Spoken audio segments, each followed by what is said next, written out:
आणि आणि मनाला एक सौख्य लागतं, आनंद होतो. तो आनंद कोणता असतो? प्रतिवचन असतो, तो नित्य असतो, तो परमानंद असतो, तो विचारावे मिळतो. मनाला मी कोण कळतो आणि मन स्तब्ध होतं. ते देहापर्यंत न येता रामरूप होतं. कसं होतं का होत नाही. आज कर्मातून कसं बाहेर निघायचं, कर्म करताना संबंध कसा सोडायचा आणि त्या कर्माच्या द्वारे मोक्षाला कसं प्राप्त व्हायचं यासाठी वगैरे शोधून मिळत मी. त्याबद्दल आपण बोलू. आता मंगल घेऊ. ठीक आहे. शक्तिबंध होती, देहात्म होती, समाप्त नष्ट होते.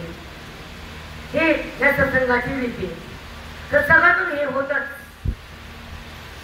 सत्संगातून श्रवण भक्तीनं वेदाचं माप आपल्या पदरात पडतं, अज्ञान साफ होतं आणि मन रामापाशी जाऊन राहतं, एकरूप होतं, भिन्न उरत नाही रामापासून. राम म्हणा, कृष्ण म्हणा, काही म्हणा, पण ते मन रामाला एकदा बिलगलं, चिटकलं तर ते भिन्न कोणीच काढू शकत नाही. कधीच नाही, कधीच नाही. कारण ज्ञानात अशी पावर आहे, गुरुमध्ये अशी ताकद आहे, वेदामध्ये अशी शक्ती आहे, साधकाची आशीर्वादाची भक्ती आहे. तो जीवन मुक्त स्थिती बघतो. कळालं? म्हणून वेदाकडे जाणारे फार कमी असतात, साधक होणारे फार तुरळक असतात. कर्माकडे जाणारे सगळं जगतच आहे, सगळं बहिरंग. शब्दाचा थोडक्यात अर्थ सांगणे आणि बुद्धीचा बाद न होणे, देहाचा संबंध कायम राहणे, त्याला म्हणतात बहिरंग. अजून तर सापडलं. लिंक सुरू केली, मेसेज टाकला मेसेज. मंगल कोण दिलं? शेवटचं वाक्य सांग. आता प्रयत्न एक वाक्य सांग. धर्म साधना त्याच्या अगोदर मंगल राहिला आपलं. मंगल पण किंवा जन्माला येतो आणि आपण देह सोडून लिंग देहानं मृत्यू लोकात राहतो.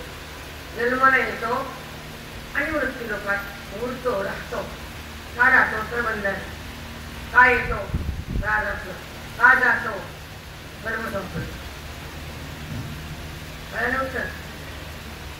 एका संचिताचं कर्म संपलं. देहखाली पण कर्म किती शिल्लक आहे, किती प्रारब्ध पुन्हा भोगायचे, किती देहाला चिटकायचे आणि अज्ञानात कसं भटकायचे, विषयात किती आपटायचे, यमाच्या सपाट्यात कसं जायचे, विचारायला कळायचं.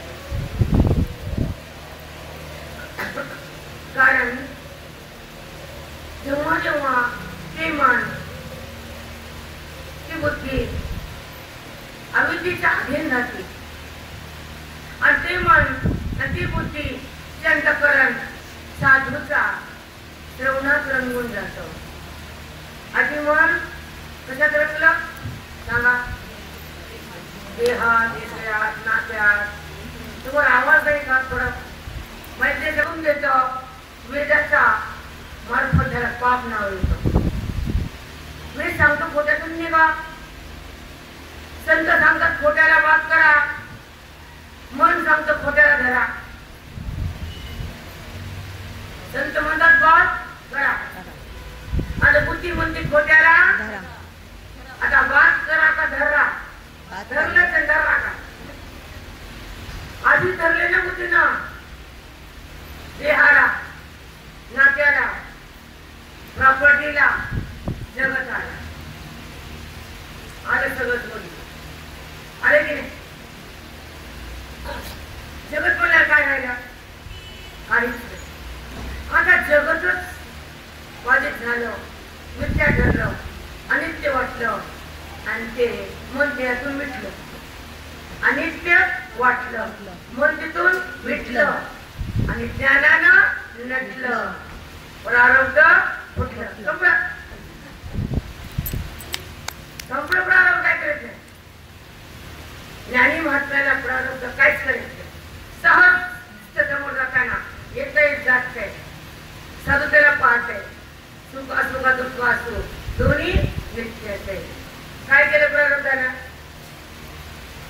प्रारब्धाची ललाट पत्रिका फाडून टाकली गुरुना साधकाची, स्वतःच्या आधीच फाटली.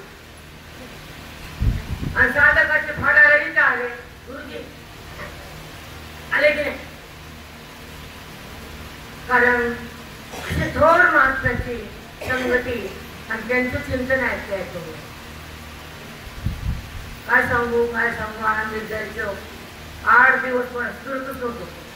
बायका येत नाही म्हणून पहिले प्राप्ती आहे अनुरंगाची, अनुभूती तत्वाची आणि बाधिता वृत्ती मोक्षाची.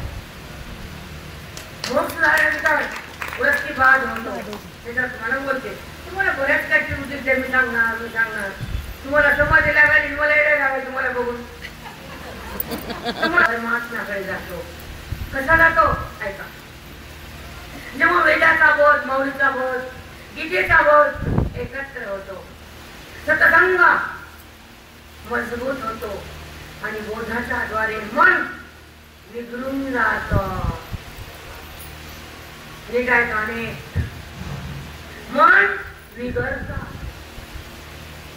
आणि स्वरूपात मिसळत. ब्रह्मलीन होत, अक्षयपदाला जात. आमच्या अक्षय आज रस खाऊन साजरे.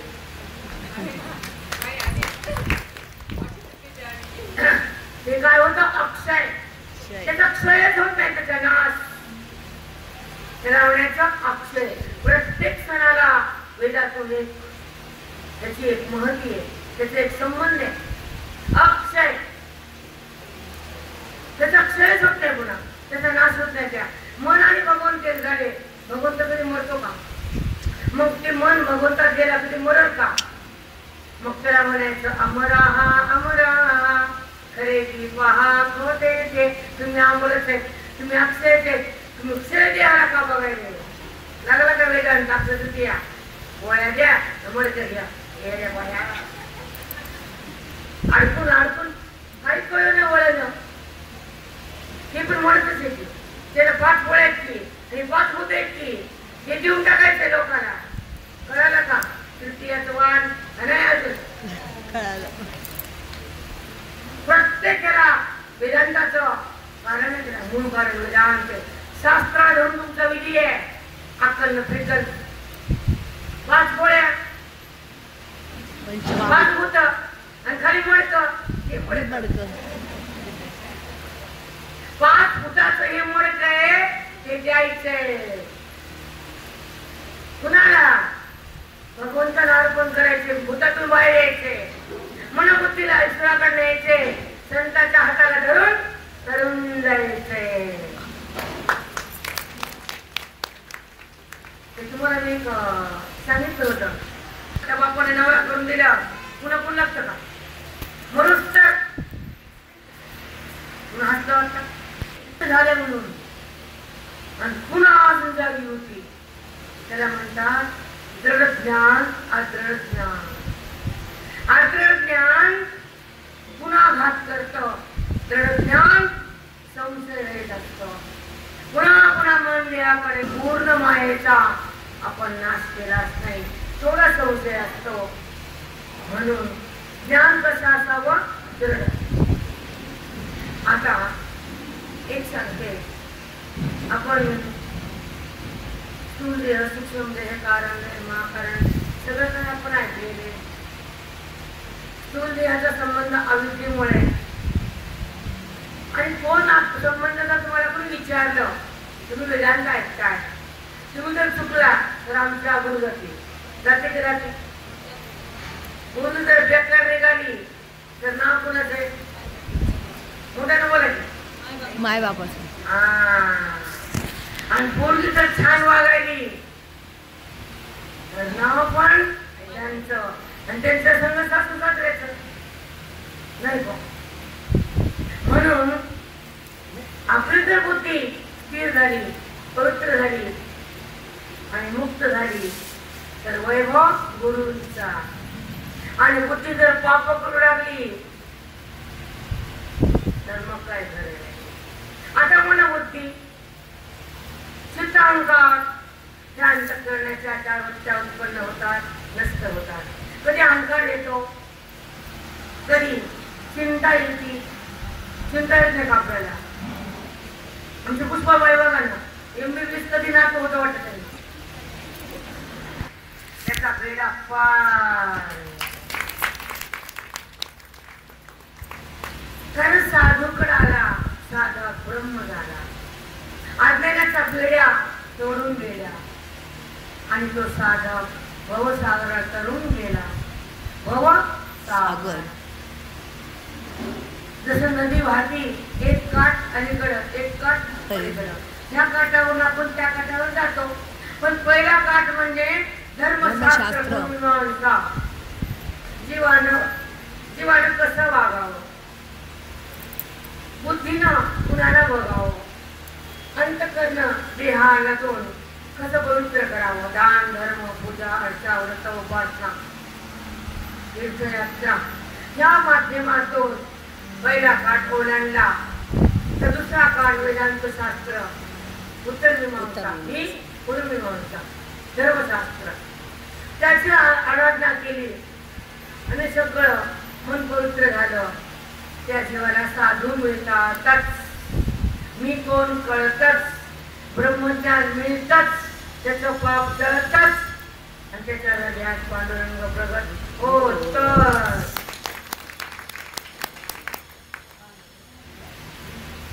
कारण हृदयामध्ये भगवंत असताना तुम्ही त्याला भिन्न करता आणि भिन्न समजता. तो दिसतो, प्रेमासाठी येतो, भक्तीसाठी भिन्न आहे, पण तो सदा आपल्याशी अभिन्न आहे. तो ज्ञान संपन्न आहे.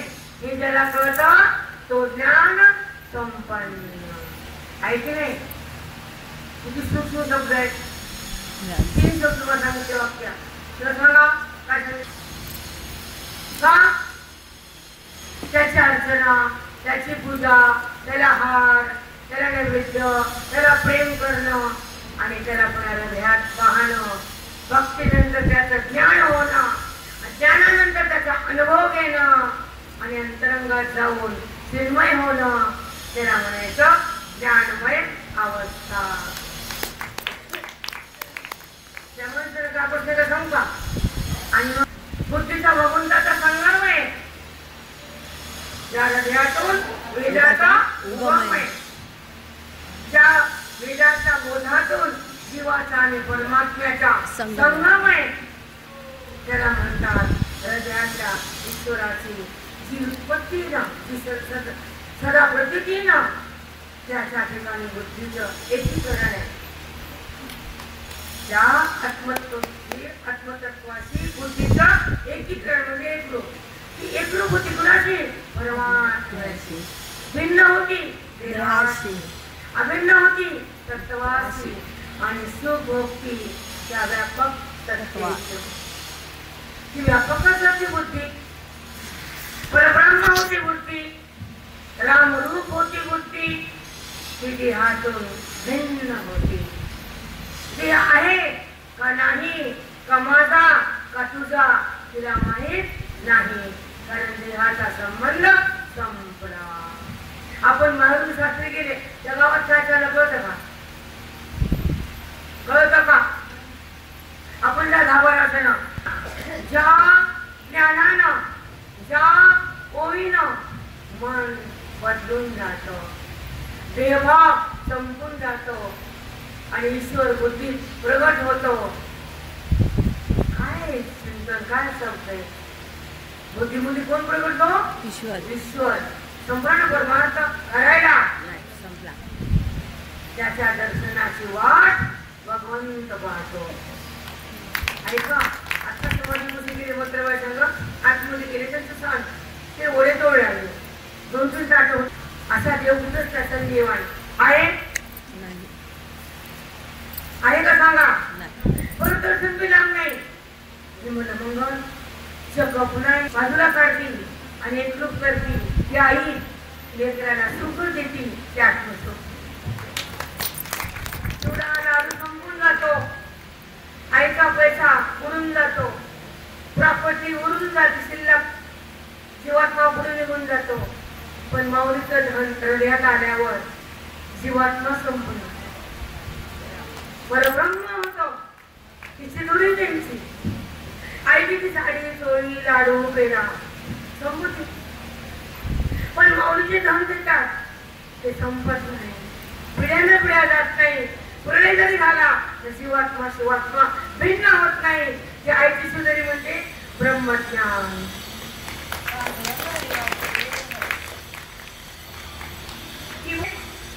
मुरड घालून मनाला मध्ये भरलेला बोधाचा खवा आणि मध्ये मुरड, मनाला मुरडल्याशिवाय तो खवा मध्ये राहत नाही. त्या पातीला मुरडायचं आणि खव्याला झाकायचं. तसं मनाला दोषाला बाहेर फेकायचं, मनाला मुरडायचं, मध्ये बोधाला भरायचं आणि चित्त त्रिरंगाला द्यायचं आणि त्यांना आपली गोळवण करून आपल्या आपल्या गावाला. बरोबर आहे. आईकडे गेली काही साडीवर गेली आणि आनंदाची छत्री डोक्यावर आली. ती कधीच जात मी तुम्हाला महादेव म्हणजे मला पंढरपूर आणि आनंदीचा आवडतो, बाकी काहीच नाही. गोविंदर जा म्हणून माऊली सांगतात. तुम्ही सांगा आज माझ्या पुढे एवढे लोक आहेत, तुम्ही घरी कोण असतो? घरी कोण माझ्यासमोर? कुणीच नसतं. म्हणती वाणी याची दुसरं मला ज्ञानेश्वर ठेवावंच वाटत नाही कधी. मुक्तीकडे पण नाही. दोन गोष्टी, तू पण मुक्त हो आणि जगाला पण मुक्ती वाट. वेळे वाटणं सोपं आहे, अवघड. तुम्हाला वेळे बनवायचेच नाहीत ना, बनायचे. पण गुरुला साधकाला उत्तम बनवायचं, सत्पदावर न्यायचं, ब्रह्मरूप करायचं, त्यांच्या अज्ञानाला मारायचं, त्या जीवाला करायचं. हे काम सद्गुरूंनी करायचं.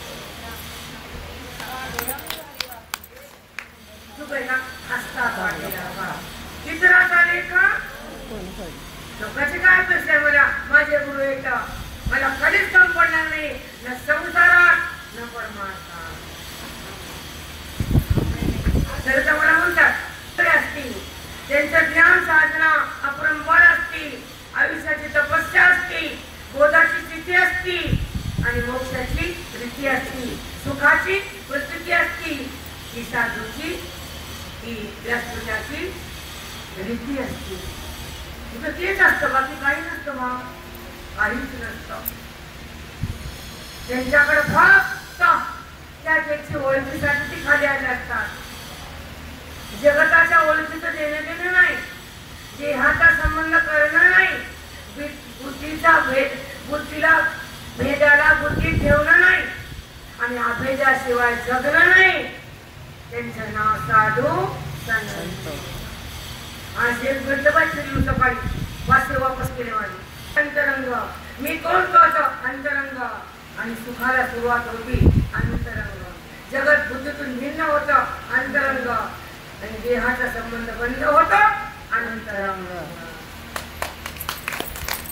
अंतरंग नाही, अध्यात्म नाही, अंतरंग नाही, वेद नाही, अंतरंग नाही. प्रवचन हे बहिरंग बोलायचं, बडबड बडबड हसवायचं, टॉन्टिंग करायचं, बेमार बोलतील, स्मित हसायचं, पुस्तक बोलायचं ना, विनोद करायचा. परमात्मा म्हणजे विनोद आहे का? हसणं म्हणजे मोक्ष आहे का? नाही. एंटरटेनमेंट आहे का? गीता नाही. गीता आणि गाथा हा सुंदर ग्रंथ आहे. गाथा गीता. पण कसं सांगू का? आता वरच्यावर सगळं वाचावं, सगळं करावं, पण आता शरीर साथ देत त्यांनी बसवलं मला त्या झाडावर. सांग बसा म्हणजे बसा बसा बटला.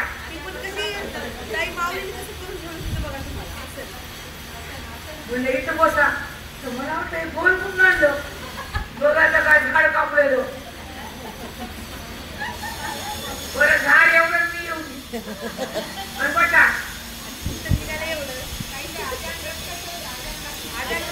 त्याचंच खोड होतं ना माऊली, अजनूपच्याच खोड होतं. भगवान काय योग होता. माऊलीने तुम्हाला तिथे सिंहासन दिलं का इथे? बरं मी म्हणलं भेट तर दे म्हणजे पुन्हा म्हटलं बसता येते नाही मला वाईट होईल म्हणून भेटता नाही कधी गेलं की नेलं. मेलं खरंच आहे. आणि म्हटलं कसं करा आता झाड एवढं आपण एवढं ज्ञान एवढं सगळ्यात मोठं केवढं ज्ञान मिळालं. बसते मला होईल ते होईल. लग्न जमून ना वर्ग राजा भेटले ना एका डोळावर येतो एकटाच पण लग्न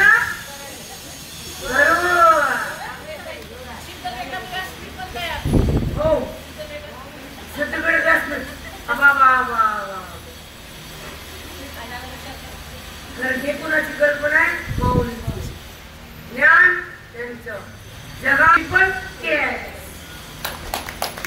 त्याला म्हणते उच्ची पूजा उच्ची पण आहे गीतेचं पण आहे वेदाचं पण आहे आणि मोक्षाचं पण आहे नाही का. पण नातं सुंदर मोक्षाचं. मोक्ष प्राप्त कराल तरच मी शांत राहील. बरं सांगा ना कोणतं व्रत करा कोणता अभिषेक करा कोणता बामण धरा किती कुठं ना फिरायला का फिरायला का फिरायला का ते बामण गडबड करीतो हे घ्या म्हणतो वाहून येत नाही म्हणतो दुसरं कुंकू म्हणतो ते टाकायला की फुल म्हणतो घंटी वाजत नाही की निवेद म्हणतो सांगत नाही ते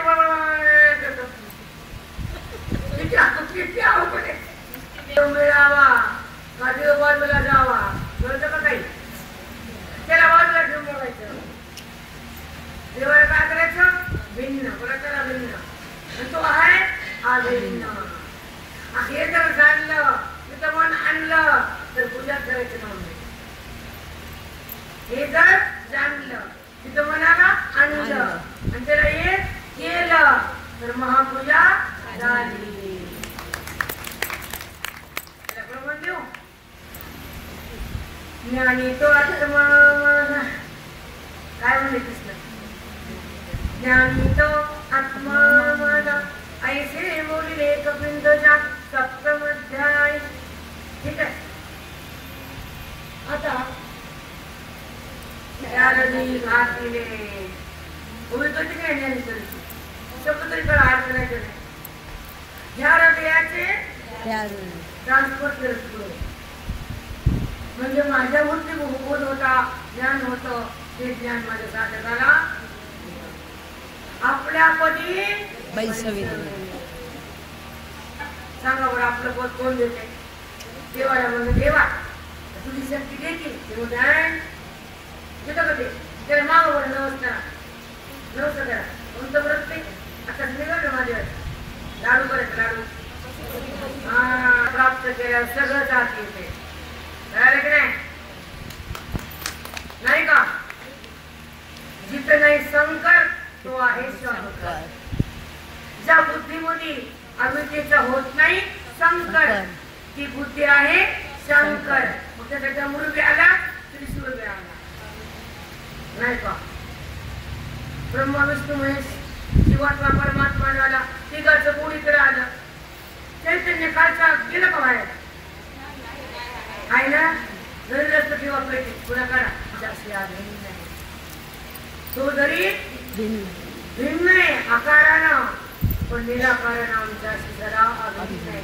हे ज्यांना कळतं त्यांच्या विद्या मरून जाते बुद्धी तरून जाते आणि अंतःकरण विरून जातं. त्याला सत्संगाचं म्हणतात नातं. सांगा समुद्रात येतं आणि अज्ञान समाप्त होतं अंतःकरण घाण होतं ते ब्रह्मलीन होतं. चेतनताच्या संगतीचं माप आपल्या हृदयात येतं. खरंच सत्संगती महान संसारही घाणे जीव बेभाने. खरंच जीव इतका चंचल इतका दुःखी आज ते सोलापूरला घडले सगळ्याला म्हणते त्याला स्वतः झाकण गेलं तुम्हाला तुमचा प्रारब्ध तुमचा भोग तुमच्या यातना सहन कराव्याच लागतात. प्रारब्ध भोगावंच लागतं मग ते तुम्हाला मिळतो. देहातून तुमचा देह पडतोच, पण तुम्हाला स्वतःला मृत्यू उडवून घेता येत नाही. कधीच हे पातक करू नये. त्या कुळामध्ये पित्राचा दोष. पुढे हे पित्र इतक्या पुढीला त्रास देतात, मुक्त होत नाही, त्रास होतो, लोकांना जगू देत नाही, त्यांच्या संगतीला पुन्हा चूक लागत नाही, आणि ती स्थिती पुन्हा कुणीच करू नये अशी. म्हणून सांगते मानववाद, अशा लोकांना ते मरतात, पण किती पिढ्या मारतात त्या पुढच्या. पित्रच होतात, पित्र ती पुत्र झाले बसला आनंदरी, त्याला तर मुक्ती. हे करा मुक्त होईल, वापर सांगितलं का? वेदाचा नियम कधी मोडते का? असताना काहीच केलं वेळेला सगळं काय विधी सुविधा नाही की आजकालच्या फॅशन. त्याला जिवंत असताना काही करायला लावायचं नाही, त्याच्या हाताला दानधर्म नाही, त्याची प्रॉपर्टी त्याला सुख भोगायचं नाही, त्याला घरात नीट ठेवायचं नाही, म्हणून आत्महत्या करायला का? उत्तर मनाचा उत्तर तुमच्या. भगवंताची भक्ती आणि संतांची संगती असल्यावर तो आत्महत्या करील का? हे तिन्ही नाही. आत्महत्या, भक्ती नाही, संगती ज्ञानाची नाही, चांगलं वागत असलं थोडंफार तिथं भक्ती का? एवढं. पण ज्या ठिकाणी नाम, ज्या ठिकाणी ज्ञान, ज्या ठिकाणी कर्म, ज्या ठिकाणी दान, ज्या ठिकाणी तीर्थ, काहीच केलं नाही, कोऱ्याला कोरं मोडकं फुटलं, काय कामाचं ते? म्हणून संस्कार चांगले असावं, बायनं सुधरावं घर, माणसं लेकरं. असू द्या ऐकायला माणूस नीट करणं खरंच का करू नये? मग असं वाईट घडतं म्हणून बोलते. मला जगाचं देणे घेणं नाही, पण संस्कार, घरात पुण्य, कुणी येणं, साधू संत, दान धर्म, ती विधीपूर्वक वागावं घर. विधी नाही, प्रेम नाही, वागणं नाही, आचार नाही, देव नाही, धर्म नाही.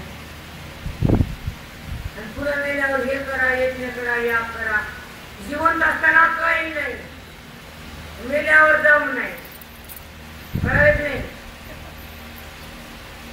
तिला हसून यायला बोधक कसं थांबावं, वेदाकडे कसं दावत जावं, जगाला कसं सोडून द्यावं, अंतःकरणाच्या आत्म्याला बुद्धिमती कसं बांधावं, विषयाला कसं भिन्न करावं, अहोरात्र चिंतन कसं करावं, वेदाला आत कसं न्यावं, भ्रमाला कसं बाहेर फेकून द्यावं, आणि मी राम आहे असं कसा अनुभव घ्यावा, हे साधूकडे जाऊन शिकावं. मिळालं त्यांना सांभाळा, त्यांच्या कुळाला उद्धार करा.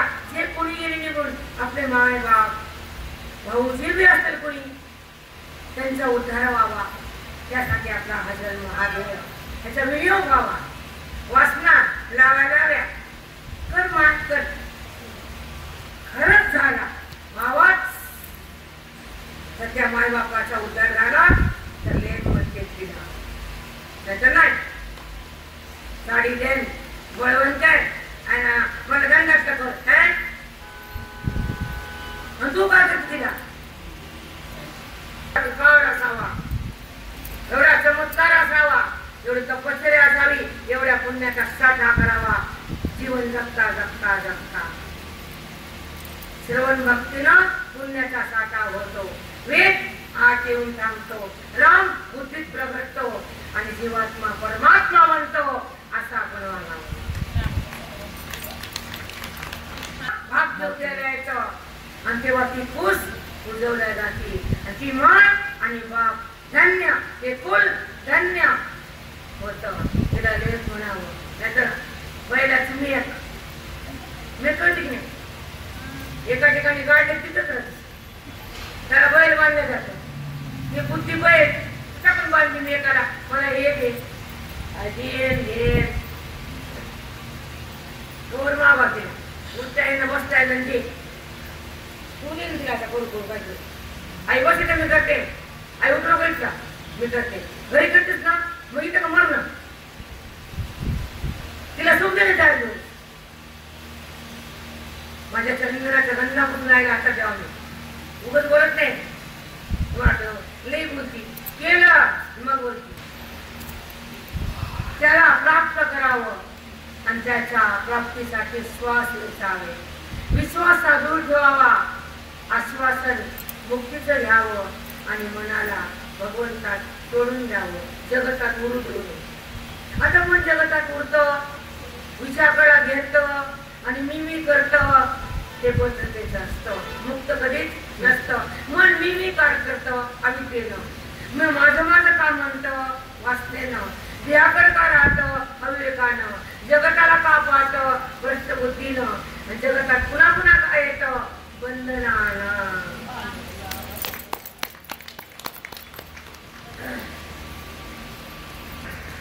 परमात्म्यानं सगळ्या जगाच्या कल्याणाच्या निमित्तानं काय काय बोध घडला.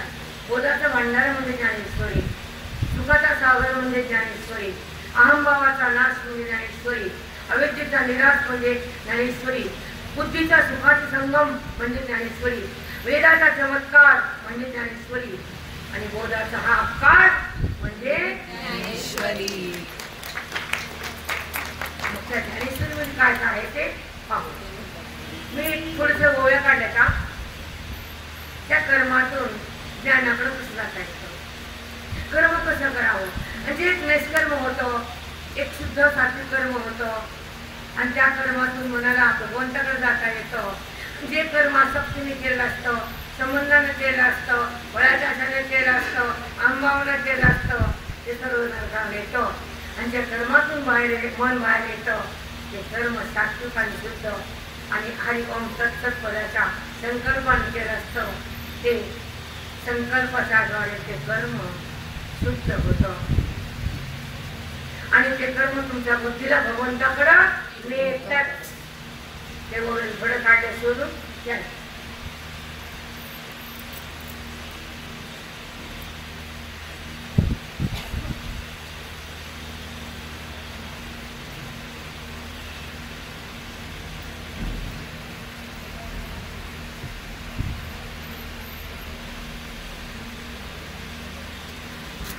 गुणी कर्म तैसे त्यादिले जैसे फळ, त्या गुणी कर्म जैसे त्यादिले जैसे. ज्यानं कर्म करताना फळाचा आसक्तीचा त्याग करून ते कर्म केलं त्याला त्याग नाव आलं आणि तोच त्याग बुद्धीमध्ये उत्पन्न होतो, कर्म बाजूला जातं आणि ईश्वराचं नातं तयार होतं, अहंभाव संपला जातो, ममत्व बंद होतं आणि सोहम उत्पन्न होतं. मी तो आहे असा अनुभव येतो. हे कर्मातून आरंभ होतो. त्याला सात्विक कर्म म्हणतात. पण असं कर्म केलं ते वाक्य तुला कळाली का आत्ताची समजले रेकॉर्डिंग उद्या पडायचा. कारण हे आनंदीचं ज्ञान अलंकापुरीचं मौलीच्या हृदयात आणि ओलीचा हा ब्रह्मरस आहे. काय रस आहे हा ब्रह्मरस देई काढा ते पिढा मारेल सत्यनाम विठोबाचे. ज्या मुखात फक्त नाव कुणाचा असावा विठोबा. अरे वारक संबळाचा देव कोण आहे विठोबा. इथं कोण आहे ज्ञानोबा. देवला तुकोबा. हा संत आपल्याकडे मान, जीवाला तारणारे, अविद्येला मारणारे, बोधाला देणारे, जगताचा वाद करणारे आणि जीवाला ब्रह्मस्वरूप प्राप्त करून देणारे विठोबा तुकोबा ज्ञानोबा. बघा बाबा काय आपल्याकडे संत भूमी पावन संघाची संजीव समाधी कुठे दाखवा. अशी ज्ञानेश्वरी कुठे. काही काही भाग ज्ञानेश्वरीच माहित नाही. आंध्र कर्नाटक बघा रंगाला बोलू द्या पण ज्ञानाविना त्याच्यात काही दम नाही. त्यांना काही कळतच नाही. ते म्हणतात आम्ही रंगलेलं देवाला पण रंगले का बोधात. फुलानं रंगलं का मन रंगलं. देवात मन रंगलं का फुलानं देव रंगले. फुलानं देव रंगले भक्ती आणि बोधात मन रंगलं ज्ञप्ती आणि वासना आली शक्ती आणि मन देहाकडे आलं पापाची वृत्ती.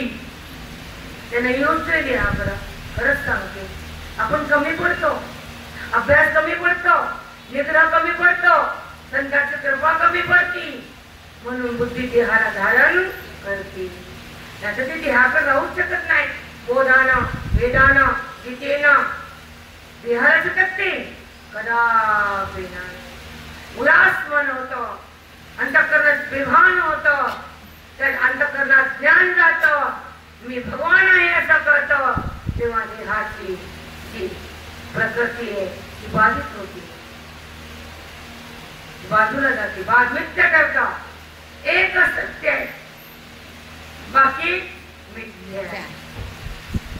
मग मिथ्या म्हणजे सांगा बरं काय, सत्य म्हणजे काय, आपण नंतर बघू. मला ओळखीचे मला आठवण बरं सांग. आता जाळूनी बीज जैसे झाड बीजे निर्वंशे. एखादं बीज भाजूनी येणी नाही आम्हा जन्म मरण नाही. आणि एखादं बीज भाजलं आणि ते जमिनीत पेरलं उगवत आहे. मग आता जाळूनी बीज जैसे झाड बीजे निर्वंशे.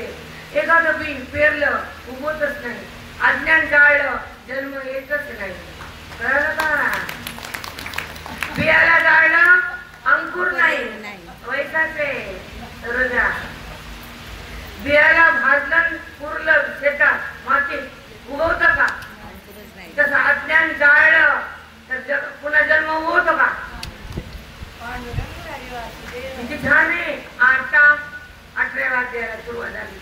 आता अज्ञान निवृत्त झालं, आता मी कोण कळालं, आता देहभाव गेला, आता अज्ञान भाजून टाकलं, आता ब्रह्मभाव जागा झाला.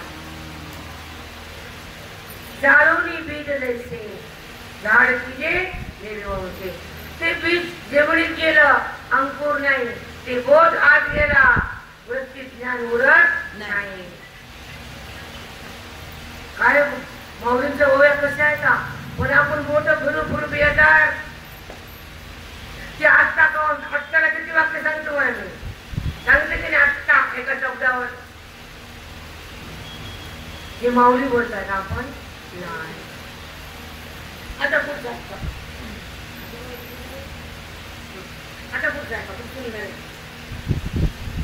फळ त्यागून कर्म जैसे ते दिले गेले.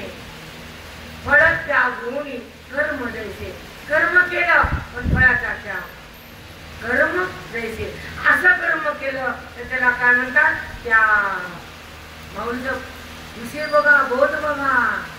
त्याला म्हणतात कर्माचा त्याग, फळाचा परित्याग आणि ब्रह्म भोग. त्यागानंतर काय? भोग आहे. आपल्या हातात त्याग करत तरी आहे त्या गाणं पुढे बाई म्हणजे मार पाय पडतो पुढे गेलं इथलं चिंद्या त्याग आहे.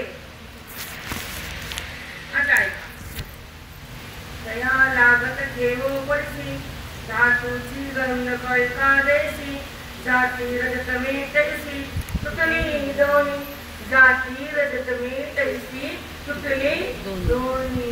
दोन्ही म्हणजे कर्म बी तुटला, कर्माचं फळ बी तुटलं, मग रज बी गेलं, कर्म बी गेलं, सुटली दोन्ही.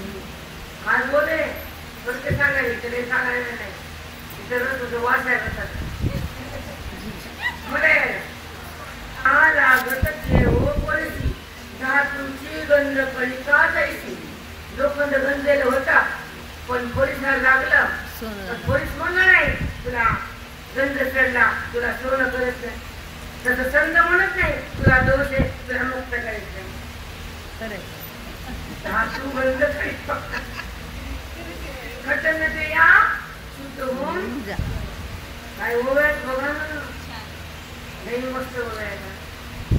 आता तया लागत ठेवो पडशी धातूची गंध कलिका जैसी जाती रजत मेटैसी सुटली दोन्ही. एक लोखंडे त्याला गंध चढला, त्याला पोलीस लागला तर लोखंड बी संपला, त्याचा गंध बी संपला.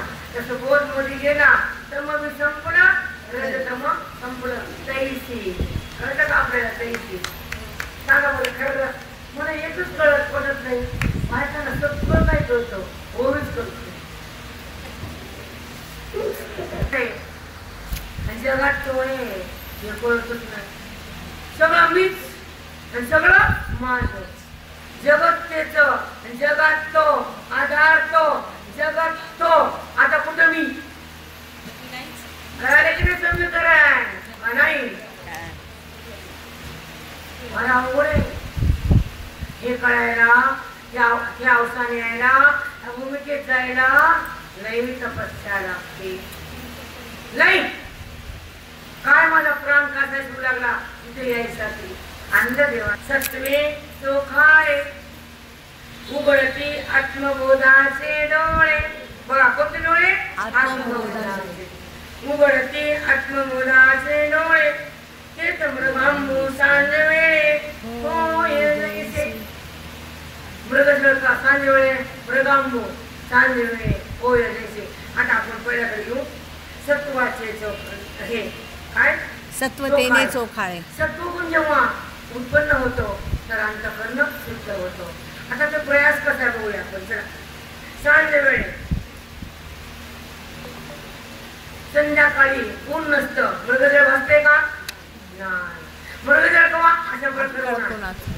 आणि सांज वेळी ऊनच नाही, मृगजळ पण नाही. तसं शुद्ध सत्वाच्या बुद्धीला देहभाव उत्पन्न होत नाही. बापरे प्रयास आहे सुंदर. सांज वेळे किती सांजाला ऊन गेलं, मृगजळ बंद झालं. तसं शुद्ध सत्व मन झालं, तिथं देहाचं भान संपून गेलं. आत्माराम प्रगट झाला, स्वरूपतेचा अनुभव आला, देहभाव भिन्न गेला, ब्रह्मवत्ता म्हणजेच त्याला. काय सुंदर आहे. आता ऐका. तैसा बुद्ध्याधिका पुढा तैसा कैसा सांज वेळेला मृगजळ दिसणं बंद होतं. तसं शुद्ध सत्वीला सत्वबुद्धीला जगत दिसणं बंद होत. काय सुंदर आहे गोव्या. पुढच्या वर्षी एक उपकार करा. वर्ष जाऊ द्या, 2 जाऊ द्या, पण 7 दिवस राहा. आत्मभाव तरी जागा कर, काहीतरी एक कर. ती नाही ऐकताना तिकडं आणि आले की इकडे. आता आता आता किती अवघड त्या पुढा. असत विश्वाभास हा एवढा. असत विश्वाभास हा एवढा. विश्व नाही, विश्वाचा भास. बुद्ध्याधिका पुढा. बुद्धीच्या पुढे काय? विश्व नाहीये, विश्वाचा भास आहे. विश्व मिथ्या आहे, दृश्य हे दिसून नाही. अदृश्य परमात्म्यापासून काही नाही, विश्वाचा भास आहे. भास म्हणजे कोणता आहे? प्लास्टिकच्या भावलीला शिळ टोचते, रक्त येते का? आपल्या पायात सुई गेली, रक्त मध्ये राहते का? प्लास्टिकच्या मध्ये सत्व आहे का? तसं जगाला सत्व नाही. जगात खरं नाही, दिसून त्याला तिकडे मन जाऊ द्यायचं नाही, कारण त्याच्यामध्ये काही शक्ती नाही. शक्तीही नाही. त्याला मनात न्यायचं नाही, त्याला बुद्धीत आणायचं नाही, आणि बघितल्यावर खरं म्हणायचं नाही, आणि खोटा भाव संपवायचा नाही, आणि बुद्धीत भ्रम ठेवायचा नाही. बुद्धी भगवंताला अर्पण केल्याशिवाय आळंदीतून जायचं. ठीक आहे. आता एवढं वाचते, उद्या पुन्हा उपमा देते. असं तर कवणी करा आकांक्ष द्यायचे. आलोचनेनंतर आपण 5-10 मिनिटं घेऊ. आकांक्ष द्यायचं सांगू टाकू. सांगू आता ऐका.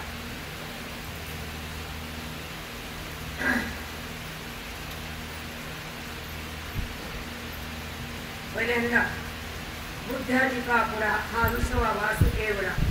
म्हणजे नव्हतं पण झाली 2 वाक्यात राहिले. नको राहू दे, आपली पूजा करायची माऊली अजून. हा संबंध आहे. अचित म्हणजे आत्मा, त्या रूपानच तो आहे. आहेपणा आत्मत्वाचा आहे. सत म्हणजे आहे, चित्त म्हणजे कळणं, आनंद म्हणजे सुख. जेव्हा जेव्हा आहेपणा असतो जगताचा नाही, जेव्हा हे पदार्थ करतो, ते पदार्थ करतो, तर ते चित्त जाणवं चित्त, आणि त्याचा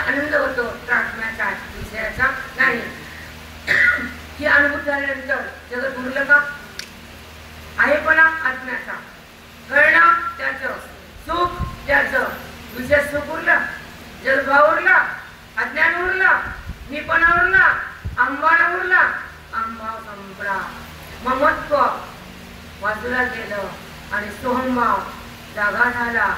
जगताचा भास तयार आहे. रज्जू नसून सर्प नसून रज्जूचे, जगत नसून ब्रह्मचे, देह नसून आत्माचे. या ओळखीने आपल्याला मौलीनं सांगितलं. चल आंबा